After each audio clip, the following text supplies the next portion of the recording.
Welcome to Off the Cut episode 108 for Tuesday, March 26, 2024. And it is our civic duty to continue to remind you that the worst podcast available on Apple and Spotify still is the Green Suiters podcast. But the best place to buy woodworking tools is still KM Tools. Oh, that's right. Oh, yeah, baby. By woodworkers, for woodworkers. If it's in their shop, it's in their shop. I know that they don't approve that specific language, but I like it because it's funny. Yeah. Not a bunch of hot garbage. All the stuff there, high quality, tested by them, or made by Jonathan and his team himself. How funny is that? That must be such a flex to say. It's like, in my store is either stuff that I've tested, and then the other 50% of it is stuff I just made myself. I couldn't find anything good enough. Yeah, I couldn't find anything good enough on the open market, so I just made my own. No biggie. Just saying. Yeah. And the newest thing that they have coming out is the box joint jig, which makes box joints effortless. Because if you've ever tried to make your own box joint jig yourself, it's a nightmare. It's a nightmare. Just buy Jonathan's. It's so much better. Yeah, just than anything you can ever make. Yeah, just get it. Move on with your life. It's gonna work flawlessly. That's right. And focus on building the things, not the jigs. Yes. Yeah. And if you want to get $50 off that or anything else that they sell, all you have to do is go over to patreon.com/offthecutpodcast and you are automatically entered to win a $50 gift card to KM Tools every single month if you sign up for any tier. Doesn't matter what tier it is, but the higher tier you are, the significantly higher chance you have of winning. Yeah. Whew. And portion of every sale goes to the Katz Moses Woodworkers with Disabilities Fund. Yes, you're absolutely right. Which, by the way, I saw that March Madness thing or whatever. I saw that too. Jonathan had to donate $6,000 towards the Disabilities Fund today. We're laughing because that's what an amazing punishment, right? Like it's great. It's fantastic. I wonder if he knew, because I saw Deric actually sent the link when he first made that post. I think it was you, right, Deric? I shared it at some point. Yeah. Oh no, anyway. I didn't send it on Discord. No, that was somebody else. Oh, somebody else did? Okay, sorry. I'm taking credit from somebody else. Either way, he made that pledge when they had 300 votes or something like that. Right. And so I guess in the time between when he made the pledge and when it closed out, it went from 300 to 6,000. Hey, well, that was Jason Grissom. It was Jason Grissom. Yes, you're right. Sorry, Jason. It is not the worst thing in the world to have to donate to an awesome fund like that. So, no. Especially your own charity. Yeah, right. Exactly. Right. It's a write-off. It's a write-off, baby. It is a write-off, baby. Well, should we get into things? We got to have a tight show tonight because we've got the BYOC hang out with our patrons tonight. That's very true. Yeah, let's get into it. You mentioned the giveaway. When is the next giveaway so people can get ready for it? We get people signed up before first episode of April. Episode of April. Next week. April 2nd. Next week or the week after. Oh, you're right. Yeah. Depends on how you look at it. Yeah. No, yeah, we'll do it on the April 2nd episode for sure. Okay. Everybody, if you've warned, if you've been debating becoming a patron, now's the time to do it. Yeah. Get in before the draw. Not only do you get, entered in to win the $50 gift card, you get access to the Discord, behind the scenes stuff. You get after show. You get all kinds of stuff. You get to hang out with us every month on a live chat. Tons of perks. And you support the show because that's right. It's not free to do a podcast. But bills keep coming in. It's kind of annoying. Hey, it is what it is. It is what it is. Well, Zach, before we started recording, you were eating dead skin off your hand, and then I thought you were eating whatever you were working on in your lap. What do you got going on over there? Well, just continuing the work on that server build that I was talking about last week. I've been 3D printing up a storm. I fixed my 3D printer, so I'm back up and running at full capacity. And I've basically been running these bad boys 24/7 because I'm doing quite large prints. Okay. So I guess a kind of a point of that you can use to kind of wrap your head around is most the 3D printers work on plastic that comes in 1 kilogram spools. Yes. A lot of the prints I'm doing are close to 1 kilogram. So I'm using a spool per. Yeah. They're like 14 to 18 hour prints. Dang. Really dense. But yeah, I think, fingers crossed, I haven't assembled it all the way yet, but I think I just printed the last part. So I won't have to make any more adjustments. And I also made a jig for bending, because we talked about this last week. I want to veneer it in wood, right? Yeah. So I made a jig specifically for bending it as well. So okay. We'll see how that goes. I want to hear about all of these. First off, simple question. Mm-hmm. How? Well, maybe not a simple question. How did you end up fixing your printer? What went wrong, and what did you have to do to it? So basically, the tip got all clogged up, and then the plastic backed up into. So there's this thing on the 3D printer called the hot end, and it's exactly what it sounds like. It heats up, and they push plastic through it. But it's covered in a silicone sock, so that that was my nickname in high school, by the way. And they cover it in that silicone sock so that you don't burn your hand on it accidentally.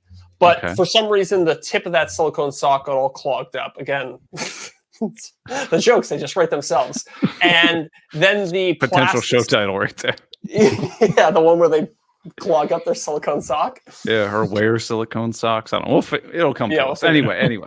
So anyways, that silicone sock got all plugged up with plastic, and then the plastic started backing up into the hot end and basically ruined the entire hot end assembly. It's just so caked in plastic that it was really annoying. So I just replaced the whole thing.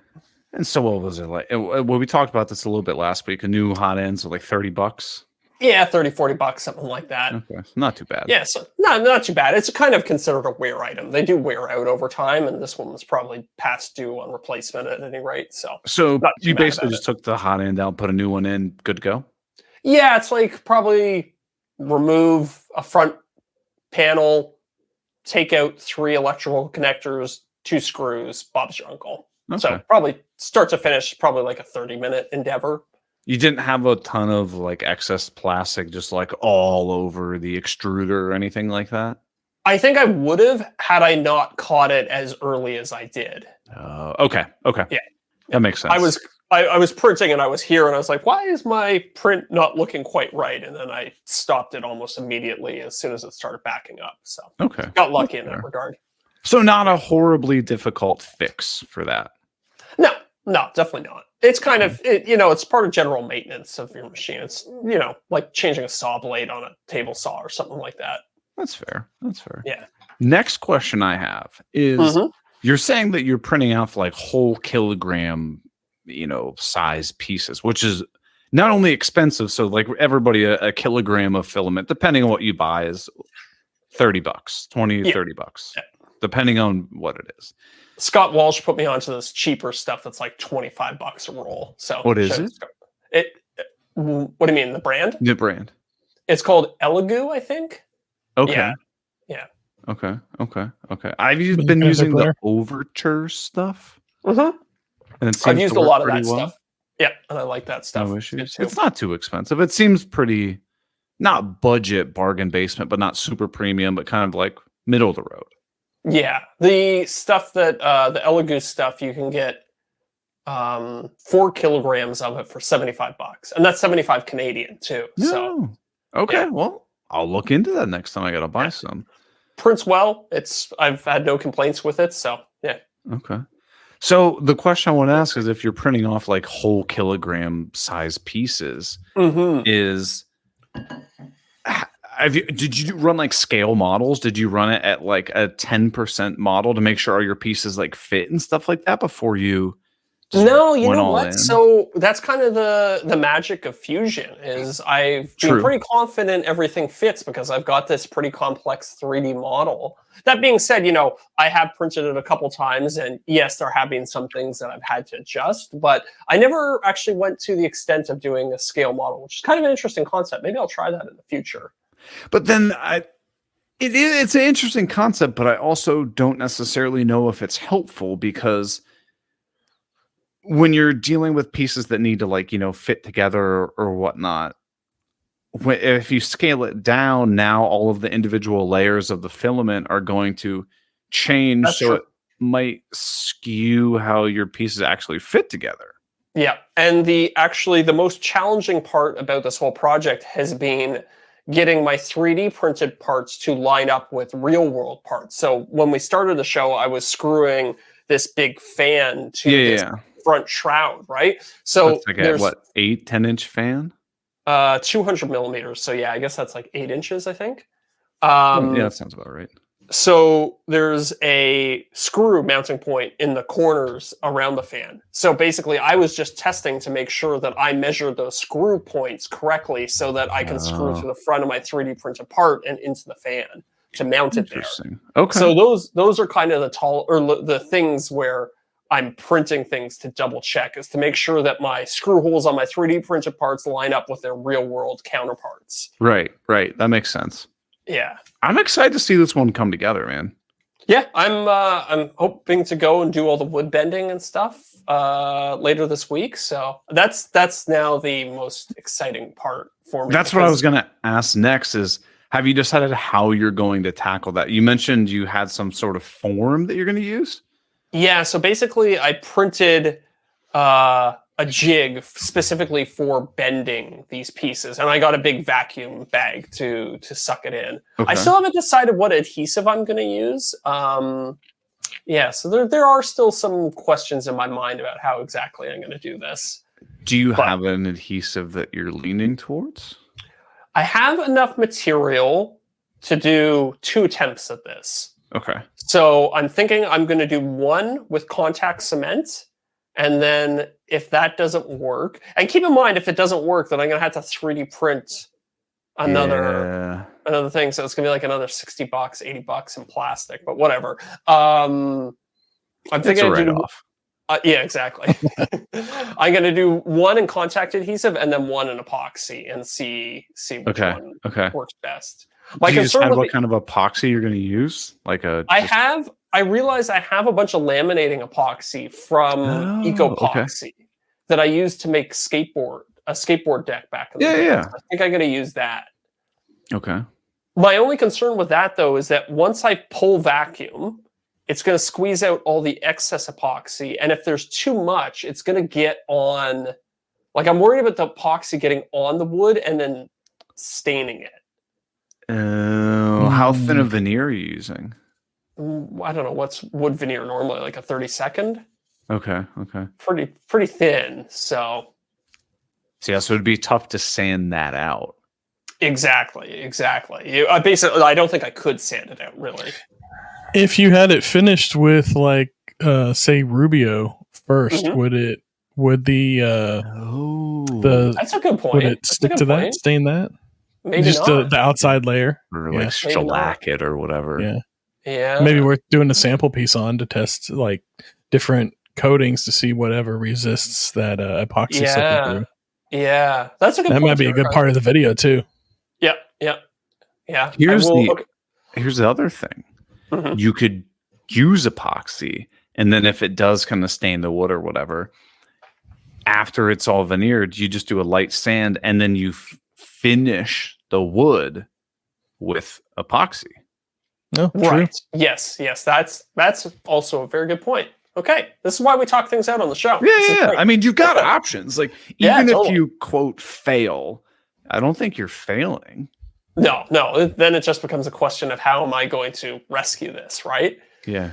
Fail forward. So I think what I'm going to try to do first is do the contact adhesive, because that I don't think I will need to. So my plan is to heat up the veneer in like a water bath, pull vacuum on it, let it dry, release the vacuum, and then hopefully the wood kind of stays in the shape of. Yeah, right? has a rough semblance. Yeah. So I'm thinking if it gets close enough, if I do contact adhesive, I might not need to then pull vacuum a second time. I might just be able to stick it on there like a sticker because it bonds instantly, right?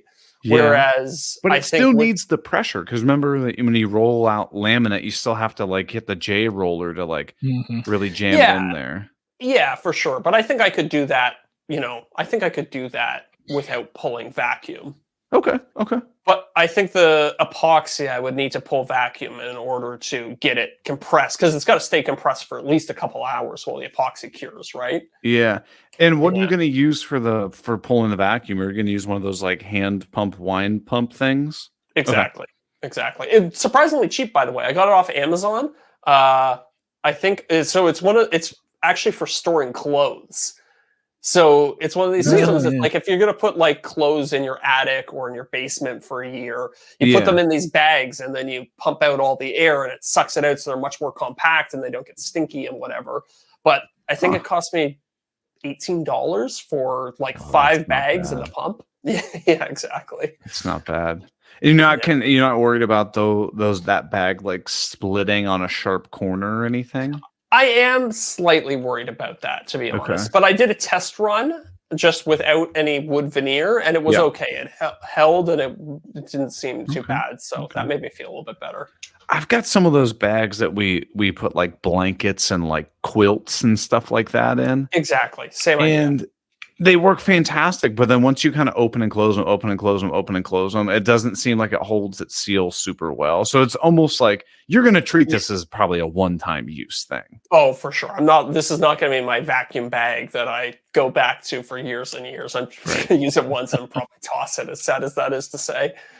I do want to get into vacuum pressing stuff. Like, it's so interesting. Yeah, I've never done. Well, that's the skateboard. I did the skateboard, yeah, and it was a lot of fun to do that. So I want to try it again in a new way. Yeah. Huh. I was gonna say, a lot of people, if you end up using like an actual vacuum, like a automated one that pulls it and stuff, what people are concerned about, especially when they laminate with epoxy, is that it starts sucking the epoxy up the vacuum tube. Yeah. So people will put like basically their vacuum bag, run a tube, and then have this like catch container and then another tube to the vacuum, so as it sucks anything out, if there is excess epoxy glue or whatever adhesive you have, it will come out the tube and then fall in the little drip container, which is like a dust extractor.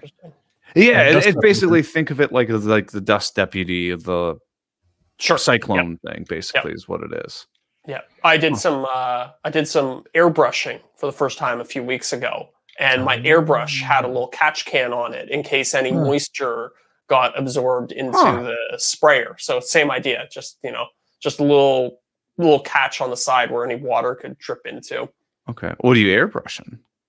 It was one of the failed finishes on my Dreamcast project. I was hoping he's going to say a van. My hot rod. I wish. I got a small ding in the side of the truck, so I decided to paint a mural on it. And it's Zach as an angel. Zach shirtless as an angel flying down the freeway. I don't even know what to say to that. That's perfect as is. Oh, that's too One good. day I hope to own a vehicle with myself airbrushed on the side of it.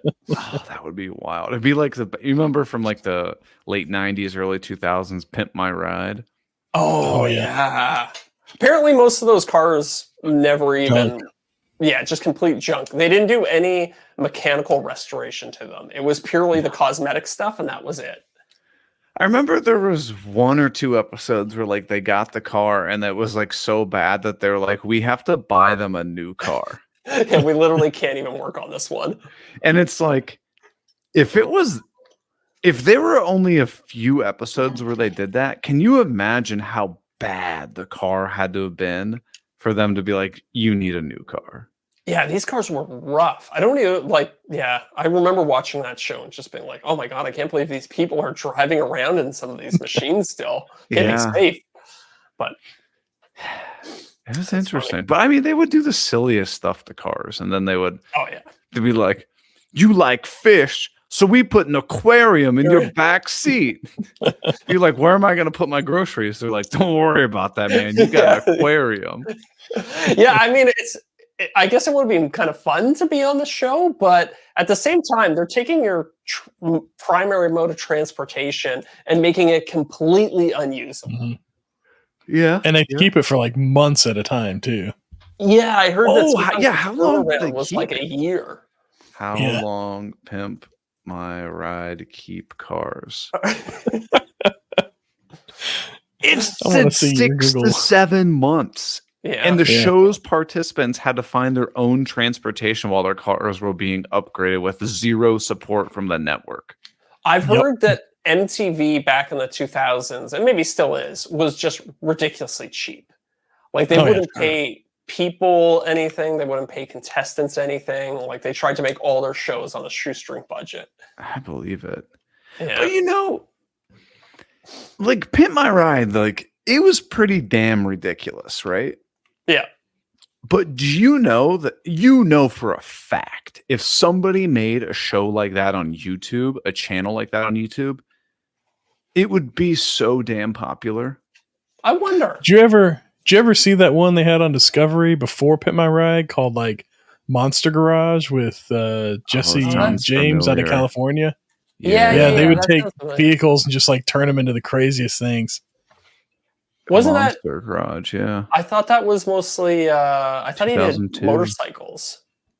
He I started with he does motorcycles now, and he started with motorcycles, but they were doing a lot of cars and stuff in that show Okay. specifically. Huh. Interesting. Huh. Wonder where he is right now. Maybe he's on YouTube. Maybe They he's making I think he's still transformed a building- PT Cruiser into a wood chipper. Yes. They did some crazy stuff. Oh. Oh. But I mean, like, it seems ridiculous to have this kind of stuff on TV. Mhm. But this is the kind of crap that would do so well on YouTube. I Oh, wonder yeah. why nobody's done it. Well, hold on. If I go on YouTube and I Oh, there's search- got to be somebody doing it. Okay, Pimp My Ride knockoff. I bet there's a Canadian version. Yeah, yeah, right. Pit My Ride, eh? Mr. Am I Trust. right, eh? Something about a boat or something. Huh. Mounting My Ride. I'm not seeing much, but it's tough to search Pimp My Ride without just getting a bunch of actual Pimp My Ride stuff. Yeah. Ontario Overhaul. Ontario overall. But Yeah. you know what this also made me think? Don't you wish that you could go and just like, okay, so I don't know. What's the first show that came to mind? I don't even know if this show is still on. 2.5 Men. Okay. I don't know if that still runs. Yeah. I don't know why that show came to mind. I think it's a terrible show. But anyway. Big Charlie Sheen fan. Anyway, wouldn't you love to see like, okay, so season 2, episode 17 comes on. Don't you wish you could see stats on TV that's just like, oh, this episode has so many total views? I guarantee yeah. there's a lot of shows that don't even get thousands of views. Yeah, I think that's a great question. I think 2.5 Men is probably a bad example of that because I bet they have higher views because I think that was a syndicated show. Like I think Okay, fair, shown fair. in perpetuity. But some of these HGTV shows and stuff like that, I think Jesus. their viewership is in maybe the hundreds of thousands. Okay, so I just typed in CBS shows. Mm-hmm. And because I've never heard of this, and I'm sure you probably haven't either, a show called Fire Country. How many views do you think Fire Country gets? Oh, I'm gonna say, just for fun, I'm gonna say 50,000. I don't have it. I can't answer that question. 3.9 million. Oh, you found the Yeah, thing? Nielsen ratings. So is That's- that per episode or is that cumulative total? So it says, I got to put it where I can read it. It says Fire Country Sunday special got 7,189 thousands of viewers. So whatever that equals out to be. So 700. CBS. So 700,000 viewers. Okay. On Okay. an episode. Well, I think that's, yeah. I didn't But do realize you know that this how was much like a effing drama. money they put into that? Oh, I know. The return has Yeah. got to be ridiculously low. Like in terms of the cost per eyeball has got to be insane. Yeah, I'm but sure I'm each sure. episode has got to be like $1 million to make. So they're paying like $1 an eyeball. Yeah. I'm sure that running an ad on a TV channel is substantially more expensive There's too. 8 minutes of ad time that goes in every TV show. Every 30-minute TV show. You talk about an hour-long show 16. like that one. Yeah, Yeah. you're talking True. 16 minutes. Yeah. At, I would conservatively guess 200,000 a 30-second slot. Oh Yeah. yeah. Oh, Easy. I don't know. It just seems silly. Yeah. Like They should be giving that money to us. To us. I genuinely Right? have no interest in ever like having a TV show. No, and Yeah. it's I think we talked about this at maybe Workbench Con, but my aunt was talking to me at Christmas time. She was like, "Oh, you liking YouTube? How's it going?" And she was Yeah. like, "So what's your career path? Are you gonna eventually get your own HGTV show or something You're like like, that?" I was like, Hell "Nah, no. no, thank you. I'm fine." I don't need the extra work. Yeah, Right. that doesn't sound No. like fun to me. Seems like a Um, nightmare. I hear And yeah, Jason talk about it over on the other pod. It sounds like a nightmare. Oh yeah. yeah, with Right. his HGTV show. Yeah. Not only is it not fun, but I don't know that it would be as lucrative, especially when you're No. first starting out. Maybe maybe once you get into it for a little bit, it would be. Yeah. Hmm. Yeah. Can you imagine how mind numbing it would be to be like Pat Sajak and record the same damn game show over and over and over and over Yeah. again? Yeah. I don't know. He gets paid pretty well. True. But it'd be mind numbing. Be like listening to the Green Suiters podcast, available on Apple and Spotify. Oh, I know I texted you guys, but nobody else knows this. I infiltrated the Green Suiters podcast for their Yeah. most recent update or episode. How was that? Snuck on. It was good. They were Went getting into the mad belly of the that beast. they were getting mad that I kept trying to derail the conversation. When's that coming out? When can people hear that? It'll probably I think they Probably release it next on week? Thursday or Friday something like that. Okay. I don't know. Okay. I don't to the patrons, and then it goes live on it Let's goes to see. everybody on Monday. Let's see what's their Green Suiters up. But yeah, so they do it all on Monday. Yeah. So it'll Well, they be do out- the wide release on Monday, but they'll do a Patreon only release on March Friday or Saturday.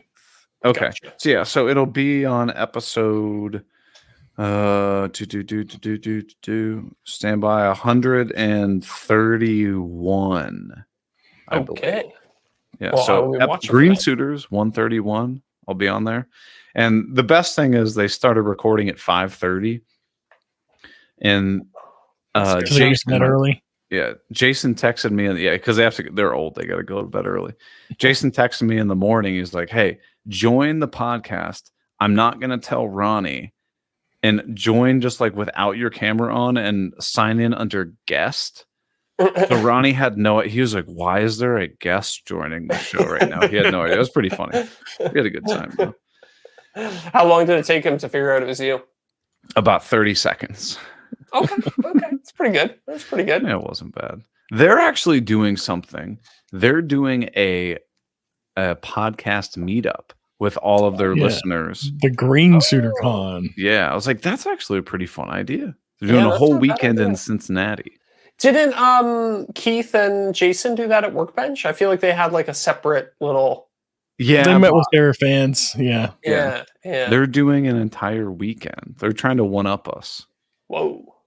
So I was going to go down there and crash it because that's only like an hour and 45 minutes away. Yeah, if I could make the drive, and if it wasn't like a 14-hour drive or whatever, I'd be down to go check it out. It's sometime in October. It's for Oktoberfest. Oh, okay. Yeah, Yeah, so- got a little bit of time. Maybe I fly Yeah. down. That'd be fun. It'd be fun just to razz them and just hang out with everybody and whatnot. Mhm. But Mhm. phew, yeah, that's so I had that going on yesterday, Yeah. and so I told you how I was getting all excited. I got pumped about that. Let's just refer to it as the helix table, the carved table that I wanted to work on, right? Mm-hmm. Mm-hmm. So I went and got all the. Did I tell you the story about the lumberyard? I don't think so. Mhm. So I drive. No, I don't think you did. I don't think you Okay. did. So I drive out to the lumberyard, the one I always go to, Almendinger Sawmill. Yeah. And it's like 25 minutes away. Not super far, but also just not right down the street, right? Mhm. So I drive out there, pick out all the lumber I want. It's just like this hole in the wall barn. Like it's the most non-professional looking place in the world, right? Pick everything out. And then I like look around. I'm like, there's no one here. Oh, for lumber. Well, so then I'm like, I like poke around or whatever. And I'm like, all right, I'll call him. I called him 10 times. No one answered the phone. Then I go like drive around the property because it's basically like there's a house and like several barns and stuff. There's no one on the damn property. So, dude, I drove all about here. I can't even get any lumber. Then I had to go like put it back and everything. Oh, that sucks. And I was like, okay, whatever. I'm just gonna go to the local woodworking store, pick up stuff. The walnut was one worse. It was like all sapwood, had just boatloads of knots. And I'm talking like knots the size of like tennis balls in them, dude. Like it was so bad. And it says it's pre-milled. It's like warped as all hell. And it was, instead of like $9 a board foot, it was like $16 a board foot or something like that. Why is there always an inverse relationship between the price of wood and the quality of said wood?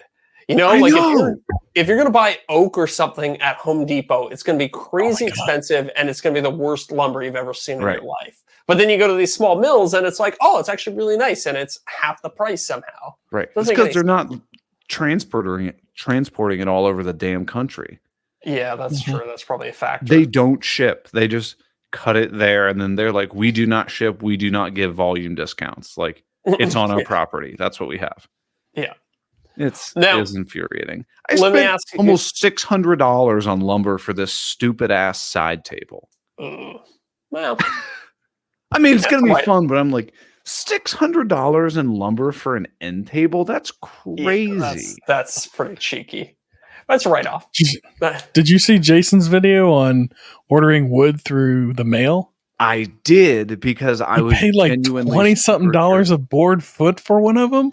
No, one of them was like $30-something a board foot for white oak. Wow. Well, that was insane. So, to briefly summarize his video, Zach, he basically, you've heard of these like Woodworker Source and like Rockler and tons of other places that you can buy wood from online, right? He ordered from all of them. And the overwhelming result was, do not buy wood online. Were there any that were standouts that were good? The most expensive one was the best. Yeah, the most expensive one was the best, but it was like $35 a board foot for white oak. Okay. So pretty crazy. And they only ship you 4/4. So, and you can only get like pretty short lengths, like 4 or 5 feet long or something like that. Like, yeah, it wasn't great. I think I remember looking on Amazon and you could get walnut wood on there. You can. Just like little offcuts and stuff. Yeah, like cutting board kits, right? Yeah. 3/4 by 6 inch by 12 inch. So maybe half a board foot. What is it? $40? $22. Yeah. So $40 a board foot. I need to get in on that business. Right? Yeah. So I'm like, whatever. I'm just gonna buy the damn lumber. I get it home, let it sit in the shop for a couple days or whatever, and then I'm like, all right, I'm gonna glue it up in some panels and stuff. But I'm like, oh well, I got to fill these knot holes, dude. I have knot holes that are size of a damn tennis ball, and I was like, okay, well, I'll just cut those parts off. Then I'm like, well, I still have to fill the other holes with epoxy. So I go inside, go get some epoxy. I don't have any like 2-to-1 epoxy, the stuff that cures in like 12 to 24 hours. No. All I have is the ultra deep pour epoxy that's like water that's going to take at least a week to cure. But really, you want to do it longer so that like when you mill it, it's not gummy. Yeah, yeah. Dude, I'm not Why to wait didn't like you- 2 weeks before I mill this stuff.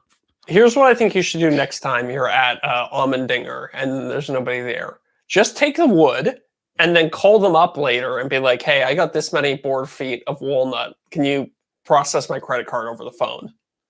They probably would. Yeah, there you go. I just like, I don't know. I would feel bad doing that unless somebody had told me like, oh yeah, that's cool. Like and next time, just Yeah. just IOU or something like that. And that, dude, I would pay them a couple bucks extra. I'd be like, hey, you weren't here, I took it. Here's an extra 10. Yeah, yeah. Yeah, it's that's a ballsy move to just leave your business completely unattended for I mean, a long I was there time. for like an hour picking out boards and stuff. And you never saw another human, eh? Not a single human. They got that's cameras crazy. in there too, so it's like you would think somebody would be like, "Oh, Yeah, customer. someone's here." And it was like a Wednesday. It wasn't like I went during lunchtime. It was like a Wednesday at like 9:30, 10 in the morning. I mean, I was at work during that time. I went on the weekend. You were doing 2 jobs at the same time. I was on a conference call. Yeah, you were available for calls. You were working technically. Yeah. But so now I just have these boards, and I was like, well, I want them to cure faster, so I brought them inside. Now I just have a bunch of boards just sitting in the living room. Just like the epoxy is obviously hard now, but it's not like fully cured. Yeah. So I just have a bunch of boards just sitting in the living room. Dude, I want to start on this so damn bad. Well, you could maybe start like you could do like all the. I mean, what's the point? I was gonna say you could do like all the pieces where there's no epoxy, and then just do the epoxy. But then you'd have to ones remill other wood, and I'd rather just mill it all at the same time. Yeah, that's true. That sounds like a nightmare. It's- That's why I stopped talking halfway through the sentence. I realized how dumb it was. It's like, oh, screw this. I've been working on that, and then I'm almost done making my first compilation YouTube video. Ooh, I was thinking about doing that myself Yeah. soon. Yeah. So how'd that go? What are you compiling? So Yeah, good people question. love shop projects, right? Yep. I'm going to do 9 shop projects that I've done. Compiled into one. It's just under 2 hours. I'm going to break it down into chapters for every single build. All of them have plans to go along with it. Beauty. And I'm kind of starting it off. It's going to start off with a new clip of me talking. It'll be like, something along the lines of, you as a woodworker, you can build anything. So if you look around the internet, you can find really interesting things that people create. And, here's a collection of 9 of my favorite shop projects or something like that. And then I start playing an older video. And then after that video ends, obviously I've taken out ad reads and like whatever, stuff like that. After it ends, I have like a sentence or two where I kind of like end my thoughts on that one. And then I go like, I try to make it a cohesive. So like the first one, let's say I start off with like a table saw router table wing.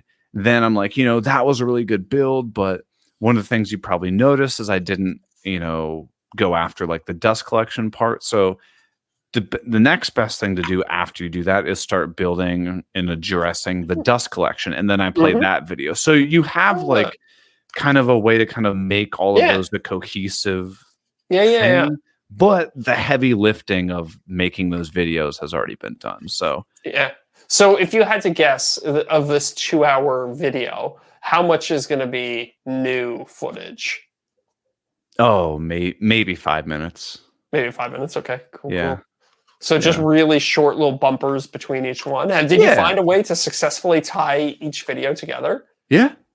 Cool. That was actually like, it sounds easy. Oh, you just throw 9 videos together and boom, you're done. I was like, no, I wanted to make it somewhat cohesive and flow between them and make sense. And I think I did it. Like, honestly, it took like half a day to come up with, okay, I should do this one here, and this one here. And I planned it out to have 3 of these so that if this one does well, I haven't blown all of my videos in one 6-hour compilation video. I can do 3 roughly 2-hour long ones. Gotcha. Oh, cool. That's an interesting idea. Yeah. I was thinking to do a compilation video of all my speaker builds. Oh, yeah. Because I probably got, I don't know, 4 or 5 of those. Yeah. So you get like an hour and a half or something like that out of it. Right. And then I'll probably do my game console ones later, but I need to build up a couple more of those first. Yeah. It's one of these things is I'm nervous to release it. I think I'm going to release it with no ad read. Yeah, So I think that that's... if it does awful, I can just make it unlisted. Yeah. But everybody we talked to at Workbench said you also have to give it a little bit of time, right? Yeah. Yeah. Those super long videos will start out slow and then they'll do better as time goes on. Yeah. And I think I'm going to keep it with a pretty generic name, something of like 9-shot projects you have to build, or like 9-shot, make it pretty like 9-shot projects. 9-shot projects I regret not doing sooner. Sure. Something like that. Something where it's very evident what this video is going to be about. Somebody goes, 2 hours long. I'll pop that on. Build my shop before I move out. Right. Oh, yeah. Right. What do you think I could do for the speaker one? Because I was thinking about this. Like, how do, I was thinking about referencing the length of the thing, like, 2 hours of speaker building tips, or I don't know. Like, or so, like, 4 DIY speakers. Like, would you say they're levels? Like one, kind of easier. Yeah, true. You could say maybe 4 levels of DIY speaker builds. Yeah. Your complete 9.1 surround system. That's a good idea, Deric, but it's like there's a couple missing in there, so it wouldn't quite work. But I know. I wish. You have like a subwoofer? Yeah. Have you made a subwoofer yet? I did, but I never made a video about it. Oh. Yeah, it was pre my YouTube career. It was when I was just doing Instagram. Yeah. Those are the funny times. Yeah. But no, I think you could absolutely do something with the speakers.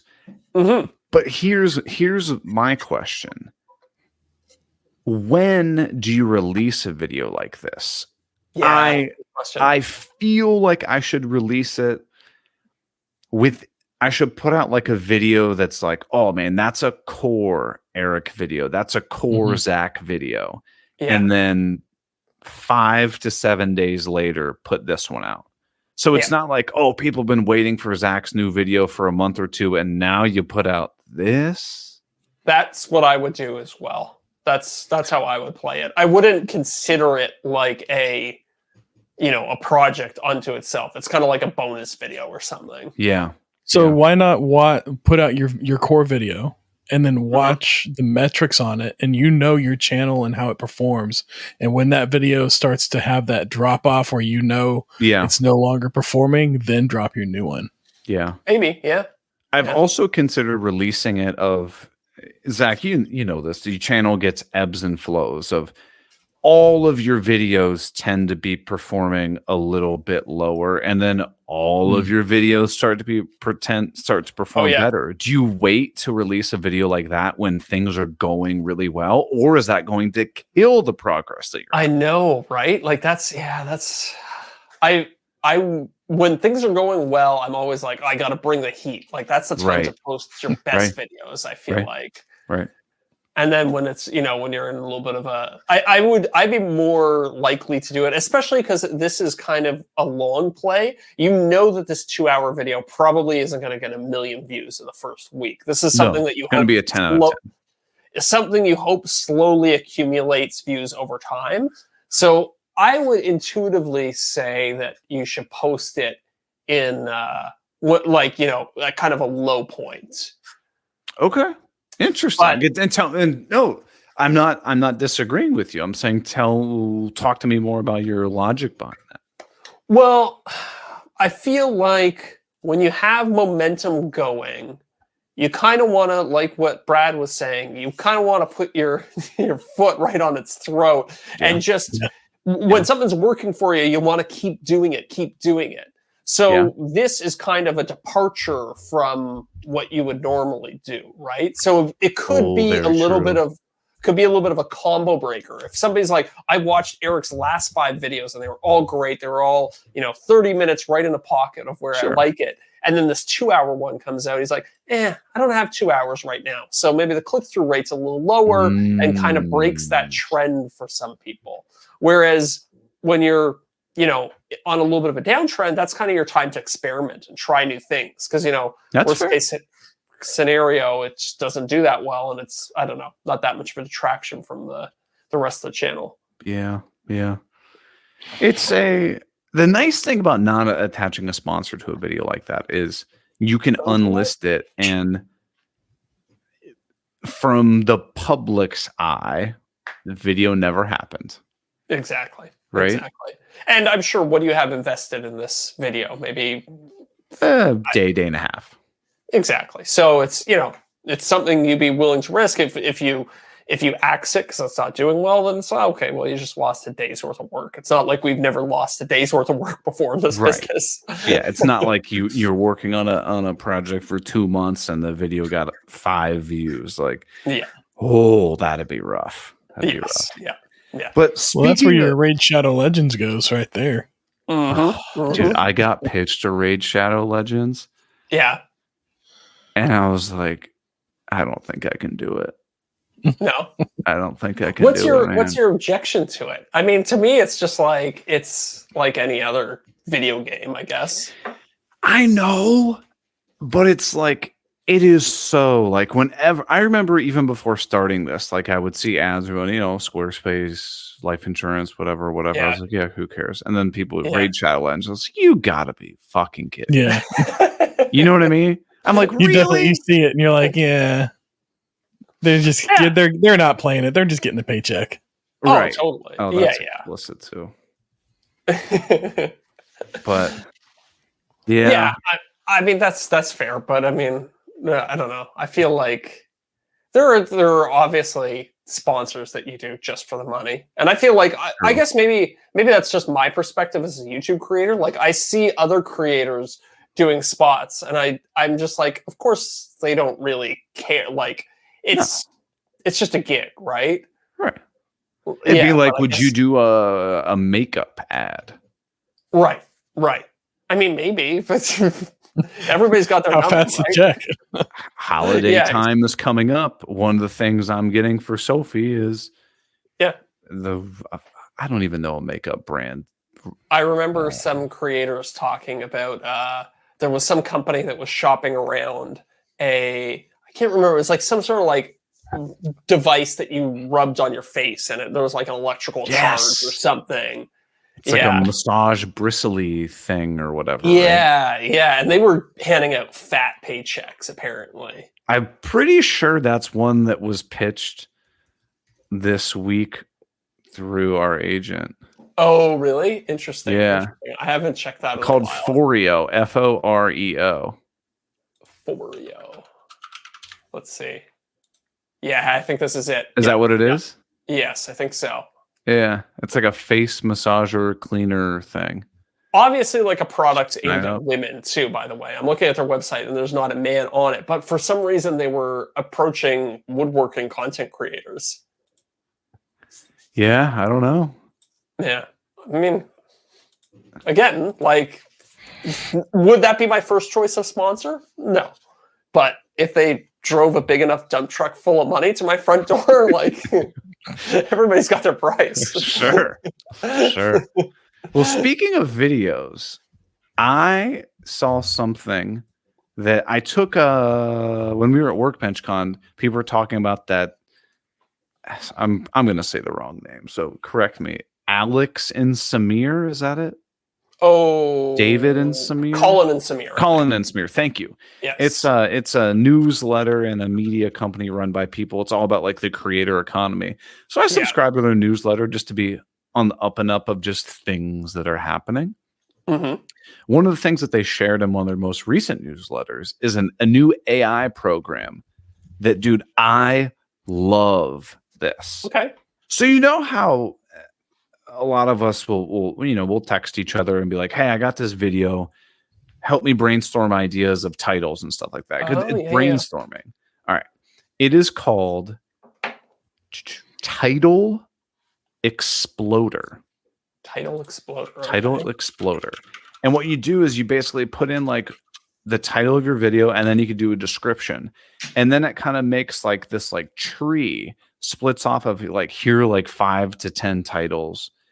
Now, maybe you like one, but you want it to remix that one, or you're like, no, tell me like a negative form of this title or something like that. So it Mm-hmm. basically does all of this brainstorming for you. Some of them are really generic and like, I Yeah. would never put that on, but it makes you go, oh, never thought of that.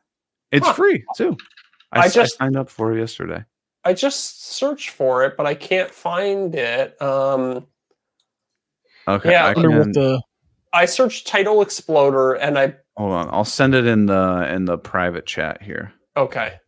It says it's a waitlist thing, so oh, I think it's only available to people if you have over 150,000 subs or something like that Oh, interesting. on YouTube. Are you sure it's not called Spotter? Oh, it that's is. Title Exploder. Title Exploder by Spotter. Okay, so Oh, I think yeah. Spotter is yeah, okay, interesting. So it's like a subtool of interesting. Yeah, it's super, super interesting. Very cool. I think it's a tool that I'm going to use, especially when I'm doing A/B testing on videos. Like, Mm-hmm. just give me ideas, get my brain churning, and Yeah. see what other sort of options I have. But it's a neat tool. Mm-hmm. I Mm-hmm. just started kind of diving into that yesterday, and I don't know, it's neat. Yeah, I'm all about. So I have a friend who works in copywriting and advertising. So basically, his job is to write scripts and like type Sure. punchlines for businesses and stuff like that. And he was saying to me that he uses Chat GPT and other voice or text what natural language model Yeah. AIs. Anyways, Yeah. he has like a conversation with it. So he'll say like, what does this like demographic care about? Like my target audience is women age 18 to 35. What are like Okay. 5 key concerns of that group?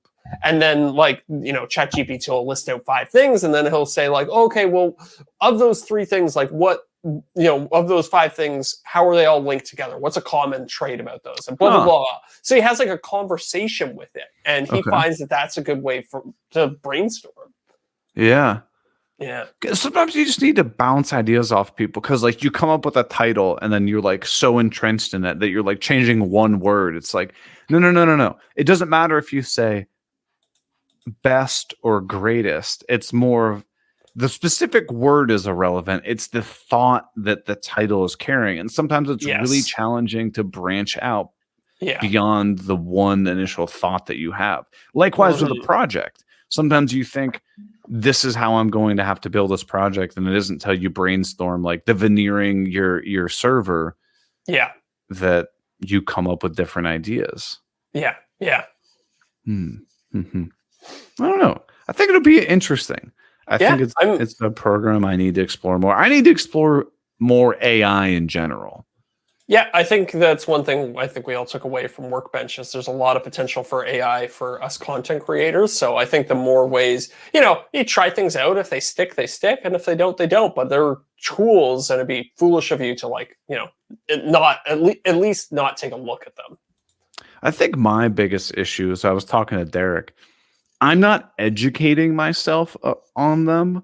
So like, I don't know where to, like Deric, I don't know where to go. So Deric was like, oh yeah, I did these auto-generated images. I'm like, dude, I don't even know like what website do I go to find this? Yeah. Yeah. But it's no different than being like, oh, you got to use Spotify to listen to music, or oh, you got to use Apple Music. Somebody sure. has to tell you. You still have to go out and search that package of where the information is. It's not just magically going to show up. Well, to me, it's kind of reminiscent of the early days of the internet, because do you remember when we were younger, people be like, oh, have you heard about this website that has all the music in the world on it? And you're like, no, I haven't. They're like, oh, it's Napster. You got to check it out. Yeah. And you're like, And it's like it's just these like there's the change is so rapid at this point that the information needs like it still needs time to spread out and get out there. So That's fair. Or like, I mean, sometimes you'll talk to like your parents or like your parents' friends or whatever. yeah, Something that seems so basic and trivial to you about like, oh, you need to go to that restaurant. Yeah, just type the restaurant in online and then press the little arrow that has direction. Whereas like your parents might like go online and be like directions. Click on directions, then type in the restaurant name and then like print it out. It's like they're getting the same place, but they haven't been taught how to be efficient with what they're doing. Yeah. Their process hasn't updated. Yeah. Right. And that's one thing I don't want to become the person who hasn't updated their processes. It's going to happen to you sooner or later. Mhm. I know. Dude, that's why I got a 3D printer. Right? Yeah, totally. And I resisted getting a 3D printer for a long time, even though I'm a big dork and it's kind of like right up my alley. Right. I was like, yeah, you know what? Other people are in that space already. Like I'm late to the party or whatever. Right. And then I was like, what am I saying? Like, no, I should be, I should be all over this. And then, yeah, it's been great. I've really enjoyed it. So I assume AI will be much the same way. You and I have no interest in cranking out thousands of 3D printed parts, but I still want to understand how to use a 3D printer, how to leverage it, how to rapidly prototype ideas that I have. Yes. Yeah. And I don't know. I think AI is the same. I need to do better at maybe watching some YouTube creators talk about AI and how to leverage it and not a bunch of clickbaity stuff you see on like Instagram that's like, oh, did you know AI can do this for you? And somebody's like, make me a potato. And then like they're like, look, AI created a whole dinner. It's like, no. Like give me an actual like real world example, like this title thing. I'm like, okay, that's super approachable. I type in a title, it gives me ideas. Okay. Yeah.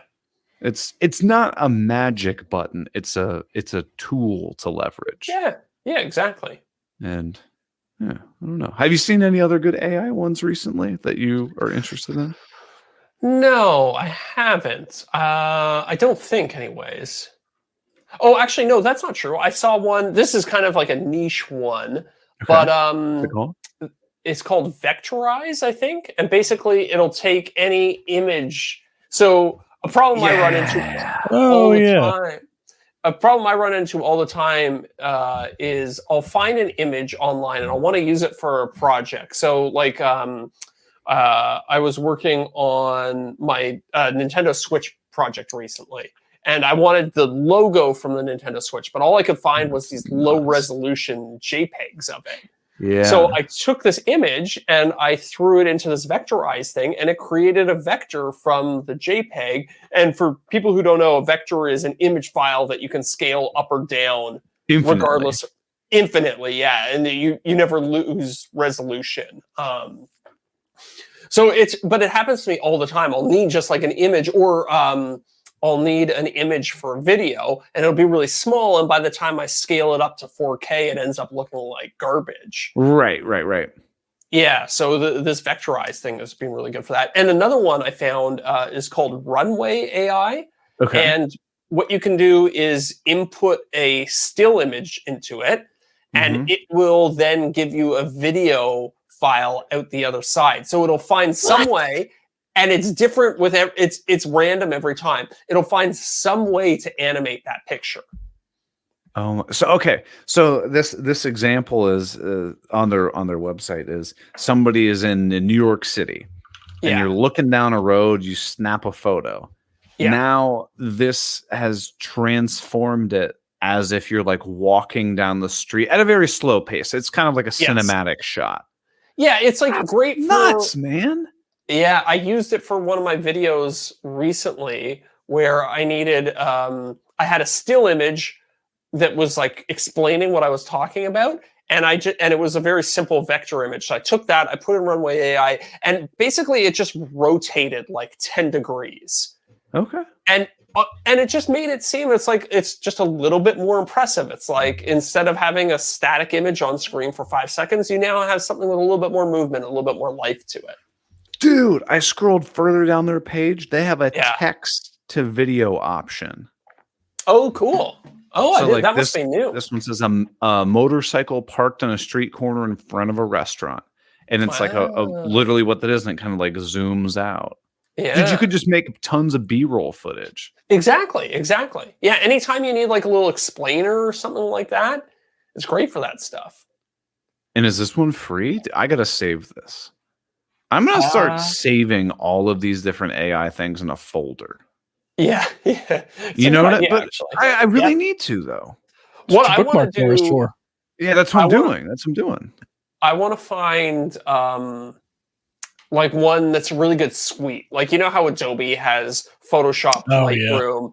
I want to find somebody who has a good AI suite. I feel like OpenAI is close to that, and so is Google, but I'm not sure which is kind of the best one to go for there. I feel like that may be Adobe eventually. Yeah, Adobe's got Eventually. some stuff, but that's not where their expertise is. Like, Adobe lags behind like OpenAI in terms of image generation and stuff like that. It's there, and it's nice that it's integrated right into the program. Don't get me wrong; like that's hugely beneficial, but it's not on the same level as OpenAI. That's true. Mm-hmm. Yeah. Well, we could go on and on about this because this is wildly interesting. But tonight, bring other people in. Yeah, true. Oh, yeah.